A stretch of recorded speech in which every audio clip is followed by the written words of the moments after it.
Waalaikumsalam. Aduh, Pak Heri, mohon maaf mengganggu. aduh, ada sesepuh di sini, maaf sekali Sepuh ini. apa Pak Heri? Kan Sehat Ibu? alhamdulillah Pak Heri. Gimana Pak Heri? Sehat. Aduh, terima kasih Ibu sudah bersedia untuk sesi coaching prasupervisi. Iya. Di sini kita akan berbicara tentang rencana pembelajaran yang Ibu nanti akan sampaikan. Di sini kita akan konsultasi aja ya Bu ya, Iya, bersama-sama siap, memastikan bagaimana proses pembelajaran berjalan secara optimal. Iya, baik. Udah persiapan mungkin untuk administrasi untuk nanti di kelas? Dalam proses Dalam Pak Heri. proses, Iya, seperti jadi itu. saya lagi mencoba menyusun modul ajar yang nanti akan saya pakai pada saat supervisi. Rencananya materinya saya untuk kelas 10. Kelas 10 Iya, ya. materinya topiknya peta. On proses itunya modul ajarnya mungkin nanti pas supervisi dilaksanakan insya Allah udah siap Pak Heri.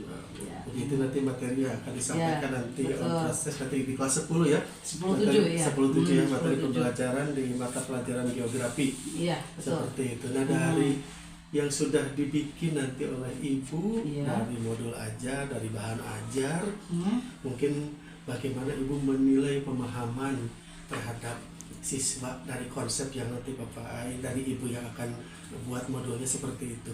Iya. Sesuai topik rencananya saya pembelajaran di kelasnya memakai diskusi, metodenya diskusi ya. Kemudian model pembelajarannya ada project based learning karena kan peta ya. Jadi nanti ada produk, ada hasil yang akan dibuat oleh peserta didik, tapi yang kontekstual. Misalnya kalau dalam peta dalam hal ini misalnya mereka membuat peta yang sederhana rumah atau di lingkungan sekolah Seperti itu ya. ya, Bu. Iya, gitu. Terus dari materi, dari konsep yang tadi Ibu sampaikan, Iya. ada nggak kekhawatiran nanti dalam proses pembelajaran di kelas? Seperti apa kekhawatiran yang Ibu nanti akan rasakan? Iya. Sebenarnya kebetulan saya dapatnya kelas yang agak reco ya Pak Ada Heri. reco. Agak reco. Jadi tapi insya Allah dan ini kita ketemu sama kelas ini kan baru di tahun ini ya. Satu semester pun belum tuntas kan ini gitu. Jadi bulan ketiga ya. Jadi satu reconya itu karena memang situasi kelasnya yang dekat kantin. Pada saat belajar itu kecium aneka jenis makanan yang ada di makanan gitu kantin. ya. Kemudian kelasnya memang lebih sempit dari kelas yang lainnya ya. Jadi memang perlu waktu untuk mengkondisikan kesiapan anak belajar terutama. Tapi insya Allah dengan kondisi yang apabila sudah kondusif, insya Allah apa yang kita sampaikan, yang kita tuliskan dalam modul ajar, insya Allah dapat diserap dengan baik. Jadi kita diawali dengan memusatkan dulu fokus belajar anak dulu, persiapan awal. Gitu ya, Persiapan jadi awal ya. itu kekhawatiran ya. Dari Iya. kekhawatiran itu tadi Ibu udah ada strategi ya, model Iya. pembelajarannya itu menggunakan program Project project ini, based learning, menggunakan project. Nanti iya. ini seperti apa nanti projectnya Bu, nanti hasilnya? Karena peta ya Ferry, Iya. berarti kan dalam sesi diskusi tentunya mereka mempelajari dulu bagaimana kan peta itu ada berdasarkan isinya, berdasarkan sumber datanya, berdasarkan skalanya. Nah, yang nanti akan saya sampaikan materi itu yang peta berdasarkan skala. Nah, dari kalau mereka sudah paham di dalam kelas itu bagaimana membuat peta berdasarkan skalanya, otomatis nanti saya berharap mereka juga mampu mengaplikasikan pemahaman tentang skala ini ke dalam bentuk peta gitu.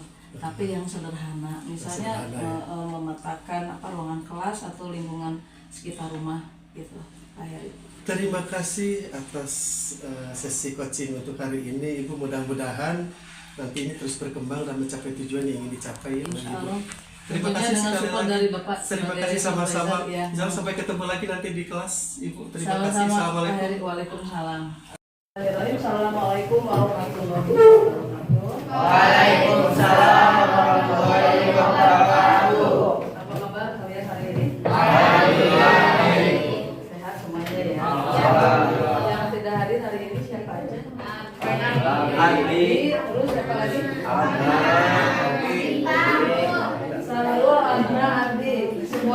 Robi. Robi Adna.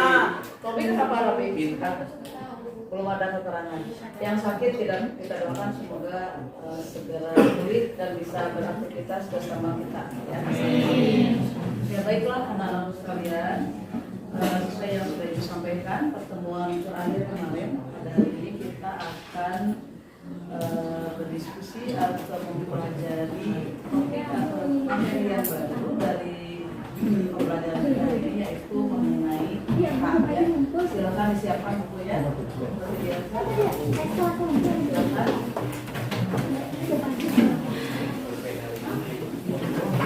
Assalamualaikum. Waalaikumsalam. Silakan Pak Heri. Sudah disiapkan bukunya? Sudah. Oke.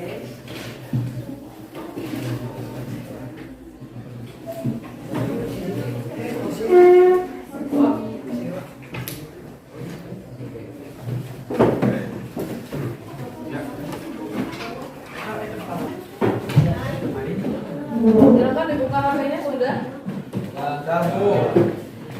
Di grup yang sudah Ibu kirim, yang sudah di-share, pada hari ini kita akan mempelajari tentang dengan kompetensi dasar mengidentifikasi jenis-jenis peta berdasarkan skala peta, gitu ya.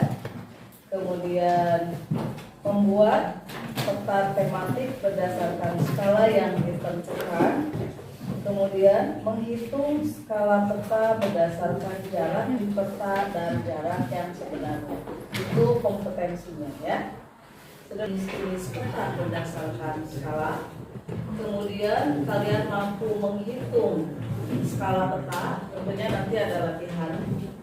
Masalah ini sudah sampaikan ya, latihan di minggu lalu. Materi untuk hari ini latihannya. Kemudian yang terakhir, kalian mampu merancang dan membuat peta tematik dengan menggunakan skala yang sesuai. Ya, ini punya peta Jawa Barat sudah dibuka. Ya. Oke, itu ada warna apa saja ya? Hijau, kuning, terus biru, terus ungu apa pink? Ya, pink tua ya. Ya, oke. Kira-kira yang hijau dan yang pink itu apa ya? Kota dan kabupaten.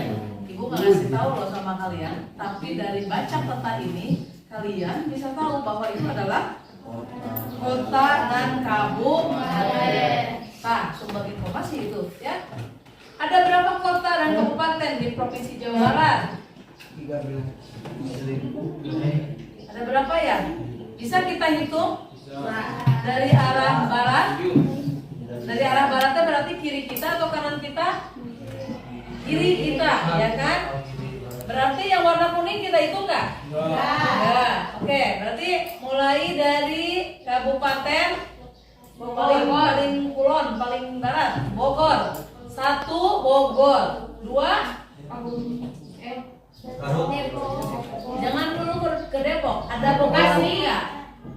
1 Kabupaten Bogor, 2 Kota Bogor, 3 Kota Depok, 4 Batak Utara, 5 Kabupaten Bekasi, 5 Kota Bekasi, oke. Selatan dari Bogor, Kabupaten Sukabumi, 7 Kabupaten Sukabumi, terus ke timur 8 Kabupaten Karawang, bukan 8 timur selatan, Kabupaten Cianjur, Utara Cianjur, Bandung Barat, terus Karawang, oke. Dari Purwakarta Barat Timur, Kabupaten Subang, selatan dari Subang, Kota Cimahi, Kota Bandung, Persib. Bertetangga dengan Kota Bandung, Garut. Kabupaten Bandung, 15. Selatan dari Kabupaten Bandung, Garut, oke. Utara dari Garut, Kabupaten Sumedang, Utara dari Sumedang, Selatan dari Kayu, sebelah timur dari Majalengka, timur 20. Kota Tasik, Kota Tasik, Kabupaten Tasik,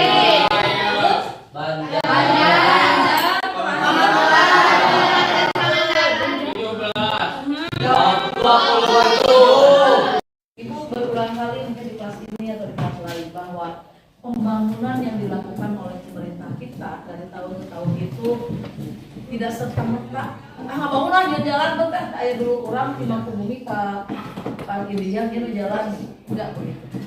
Tapi pembangunan itu pasti direncanakan dan salah satu dasar dalam perencanaan itu adalah menggunakan peta. Kenapa kan? Ya cocok ya. Tetap ada ini mah hijau karena ini mah daerah resapan apa dasarnya? Misalnya apa dasarnya dipertahankan jadi daerah hijau. Berarti ada kajian melalui peta itu. Ya mah udah aja dibikin wilayah Imajang pembangunan sarana pendidikan. Apa dasarnya ini dibuat lahan tersebut dibuat apa sekolah? Apa dasarnya? Itu tentunya berdasarkan kepada apa namanya fenomena yang terjadi dan fenomena itu bisa dilihat berdasarkan peta. Dia mah banyak penduduk yang memang usia sekolah SMA, usia sekolahnya khususnya. Kan soalnya tuh piramida penduduk berdasarkan kelompok usia ya. Ternyata di Mangkubumi teh pada tahun berapa ini dibangun kita 18 tahun. Berarti 2024, 2018 seperti 2000 berapa? 6 ya. 2006 ini dibangun karena berdasarkan satu, ternyata banyak penduduk Mangkubumi usia sekolah khususnya tingkat SMA lanjutan gitu ya. Sehingga karena daya jangkau ke sekolah negeri itu sangat jauh ke kota, maka pemerintah menentukan bahwa lokasi yang tepat untuk wilayah Mangkubumi untuk sekolah SMA adalah di wilayah Karikil. Yang nanti pada jalan raya yang didinya tak bagaimana sana kan dekat Kacapi didinya rencananya. Tapi kan benar mau daerah seputaran sini kan jauh padanya banyak. Tapi kalau ada di lingkungan ini di lingkungan Karikil akses keterjangkauan dari keterjangkauan dari penduduk di sekitar Mangkubumi itu tidak terlalu jauh. Paham ya? Jadi rencana pembangunan, sumber informasi, membantu dalam analisis itu dalam tujuan pembuatan rencana. Di samping yang utama ini adalah navigasi. Dari kita bisa melihat mana utara, mana timur, mana barat, mana selatan. Dan kita bisa melihat posisi kita itu ada di mana melalui peta. Ya. Apalagi peta yang sekarang itu kan sudah ada peta digital ya, peta digital namanya. Jadi digit kan tinggal mengikat gitu maksudnya. Kita bisa tahu ya melalui peta jalan mana yang paling pintas untuk bisa kita tempuh ke arah tujuan kita. Gitu ya. Bisa kan dibaca dengan GPS? Bisa membaca kalian kan? Bahkan ya mah nggak khawatir lagi mau dibawa kabur ke ojek orang bisa kok lihat ini ada itu nama nggak ada zaman baheula mah ibu ya zaman belum ada digital begini kalau kita naik taksi kita kan telepon Pak pesan telepon ini di alamatnya ini kemana Bu tujuannya ke misalnya ibu di daerah Wedang misalnya di Bandung ke arah apa nih untuk supir taksi teh bisa dibawa ke kelilingan bagi orang yang tidak tahu Medan di situ ya sehingga si apa namanya si lupa kita pesen kita nggak tahu berapa karena kita naik itu ininya baru jalan pas kita naik karena mobil si monitor di mobilnya baru ketuan RP sekian jadi biasanya pada saat duduk itu 2000 supir taksi lah diputar-putar boki jalan itu ya angka rupiahnya putar. Kalau sekarang nggak bisa kita masing-masing bisa cek gitu bawa kemana lagi muter kalaupun muter-muter ya rugi dia sendiri ya kan kita membayarnya tetap tapi kita rugi dari segi waktu. Skala juga kalian sudah paham ya. Skala itu apa tadi perbandingan antara